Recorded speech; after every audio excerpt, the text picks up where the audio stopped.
Hi guys, it's me Karen from Karen's Intuitive Jewelry. I trust that you all are doing fantastic. We're in the weekend and it is Memorial Day on Monday.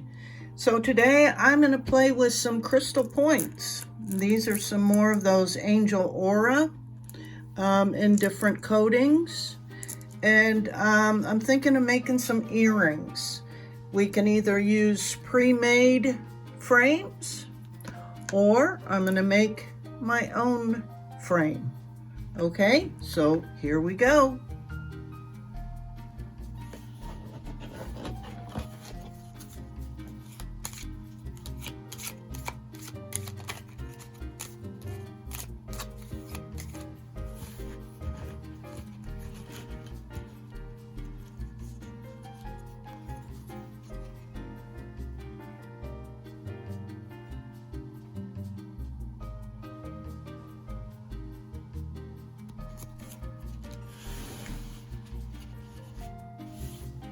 First up, I'm going to be using 16 gauge tinned copper wire.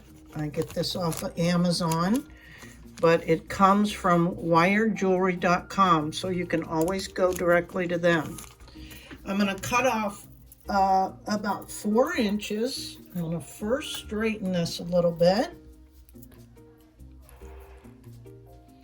with my nylon jaw pliers. I got a little Sharpie out because I'll be doing a little bit of measurements. You guys know I am not a very specific type of creator. So I go an estimate and I'm going to mark the center approximately, because I'm gonna try and make that triangle. So I'm gonna cut that off at about 4 inches.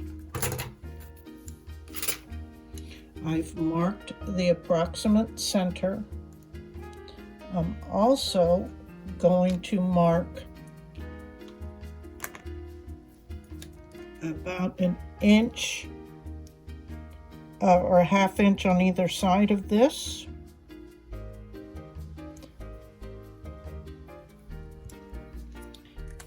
And then I will bend it as best I can to make that triangle. Use my flat nose pliers. These are dedicated for soldering, by the way, because I don't want them ruined. This is what the flux does from, touching the flux. Even if you try to keep it clean, it's still it's a tough job.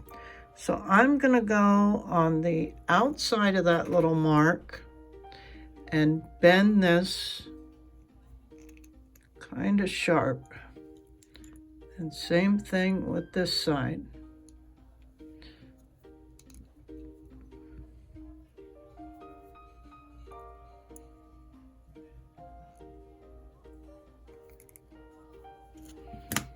For something like that, and then I'll just straighten that out a little bit. And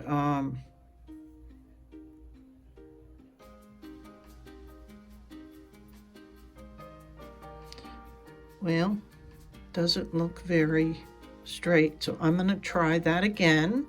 And this is trial and error for me as well. I mean, it's definitely a triangle, but this side is a little bit longer, but I could make that work.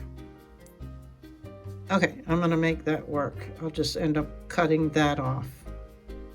Okay, and soldering, just putting a drop of solder on the front and the back just to connect that, because I'm gonna end up putting a little jump ring on there, because these are gonna be earrings, remember, so I don't want a big loop.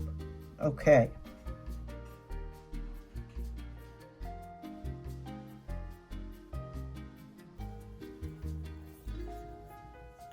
So I'm going to cut just a little bit off, and I don't want this wide a piece because that's going to hide most of the crystal.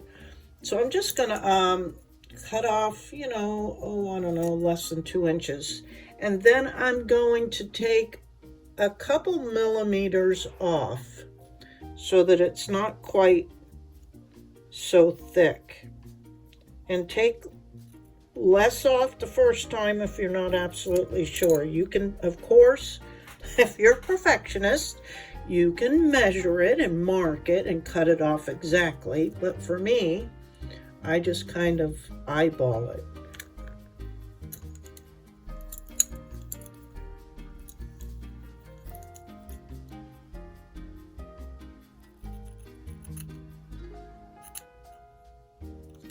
So that's good for me. And then I'm going to apply it, burnish it, and put some solder on it, and I'll be back.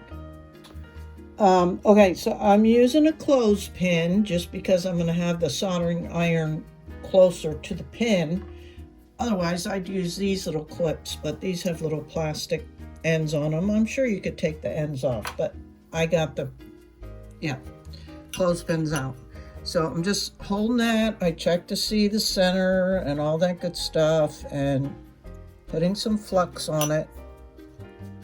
Cleaning my tip and just gonna secure it.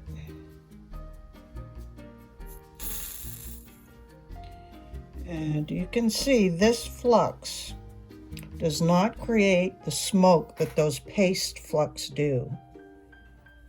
And that's why I use it, because I don't like all those fumes, even though I do have a whole exhaust system set up and will use my mask if I need it.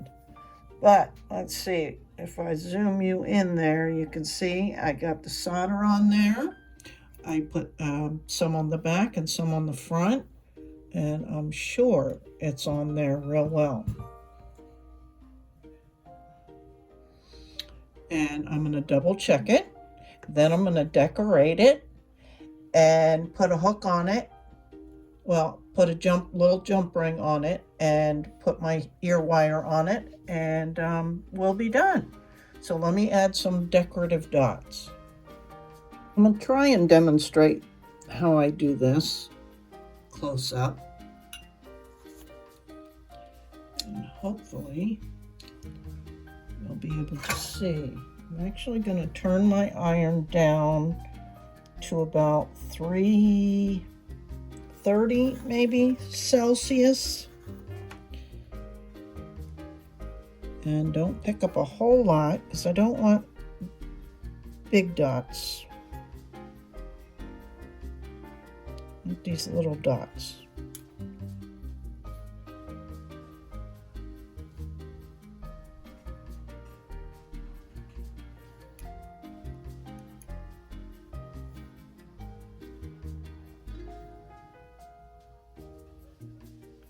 When you start getting peaks like that, it's time for more flux. And then how to get rid of them, I don't know if you can see that peak. You just kind of remelt it. Let's see if I can get you in there closer. I know it's kind of hard to see. And if it flattens out like that second one, you just try to put some on the top.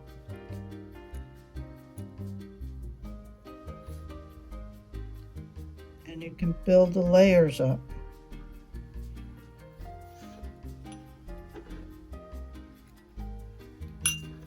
So I'm going to go around this whole thing and try and put little dots.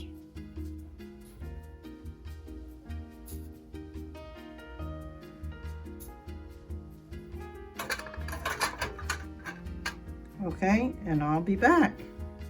I got a little, this is probably a 4mm jump ring, just of inexpensive alloy. Anything will work except the stainless steel. And I believe, now I don't have any personal experience with working with that, but I believe there are applications that will work with stainless steel, but the solder's different, I think, and the flux is different and all that. But so a lot of people say, oh, what kind of, metal, anything cheap, basically. The mixed metals are best, because that's, after all, the majority of what we're working with here in the solder is tin based. I just want to make sure this is, not that it'll matter a whole lot, because the solder will cover that up. But so I'm going to put the open end up against where I'm going to solder. And I don't know if you can tell, but this little mat has a little dip. So I'm using that to my advantage. I have the ring up on that, and then the necklace part, or the earring part, lower, so that hopefully I won't have to hold it. And I'm just gonna put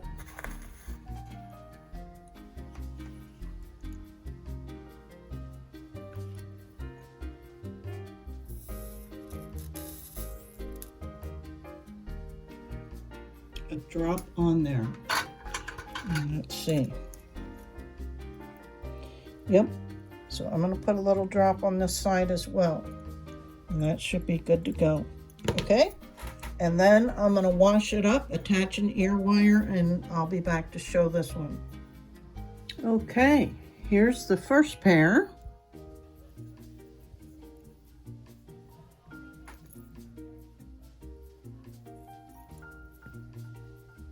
And they look really cute on. I already tried them on. And you could patina if you wanted, but I'm going to leave them like that.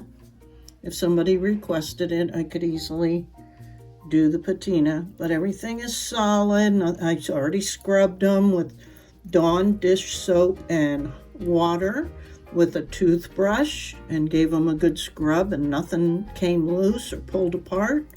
So they're, they're wearable for sure. For sure. They look really cute. Okay, I'm going to move on to the round shaped one. And this is the frame I was going to use, but after I gave it a little try, realized that it must be stainless steel because the solder would not adhere to it. So you just have to make sure, again, that you're using inexpensive mixed alloy metals, because stainless steel is not a good option. So I'm going to make my own, and I'll just show you. This will be interesting because it's always harder for me to make an exact or close to an exact replica. But I made my own circle frame and already did one, because I did tell you guys that I'm trying to learn to experiment with my projects before I attempt, so at least I know that it's possible. So I already made this one, and I'm going to use the same 16 gauge pre-tinned copper wire and just use this old pill bottle that I use for storage. That's what I used to make the frame. This time I did make a little loop at the top of the one end, and then again soldered it closed. So that's what I'm gonna do now. So it was about the same amount of the wire, which was just about 4 inches. So I'm gonna measure that off and make my little loop on the end and form it around the bottle. And again, you can use whatever size you want. You can go thicker or smaller or whatever. You can use a mandrel, whatever you want. But I don't need to show you all that. I'm just going to cut it off. I'm going to straighten this out with my nylon jaws like this a little bit. Measure out 4 inches. Do a little loop on the end with either my round nose, I believe is what I used this time. Make a little loop and then form it around the pill bottle. and drop solder on it like I did that other one. I just put solder up here to attach those two ends, and we'll continue.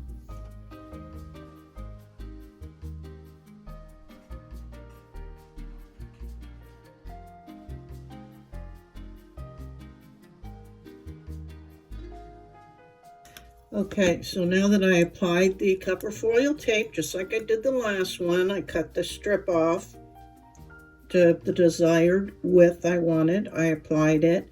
Now I'm going to get this set up and basically solder it on the same way. But I'm going to go ahead and elevate this frame a little bit. Maybe just with my washcloth. Let's see if that will work.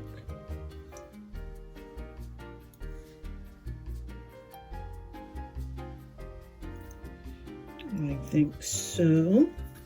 Let's give it a whirl. We'll apply our flux. Let's see, maybe I will use my little clips, at least one of them, to hold it. Yeah. And then I'm just making sure that that's lined up with the little loop at the top. Okay, clean my tip. Always cleaning the tip. And get that little bit of solder there. And then on this side. That should have attached it. Yes. Now I can manipulate it better and secure it and decorate it and all that. Okay, so that's what I'm going to do. I'm going to add a little bit more to secure both sides well, and then move on to decorating it and washing it up and putting a hook on it. And that's basically it, guys. So I'll be back. And here's the second pair, guys. Aren't they cute? I think they turned out so cute. And they're not perfect, and you guys can get them lots better than I can, I'm sure. I mean, we're our worst critics, so of course I'm seeing all the things that I could have done better. I could have centered it better. I could have centered it better on the crystal. I could have centered it better on the actual frame. But hey, they're going to be in separate ears. And I think they're super cute. And look what I discovered as I was trying them on. How cute would it be to sell them this as a pair, right? Nonconformist or as a matched pair. But I thought they looked super cute on mismatched. Sorry. Aren't they cute? I love them. So they're pretty easy to do. You just need some wire and your findings and some crystal points and your tape, solder, and you're good to go. So I hope you enjoyed this, guys, and thanks so much for all your support. I really, really appreciate it. And have a happy Memorial Day. Until next time, bye-bye.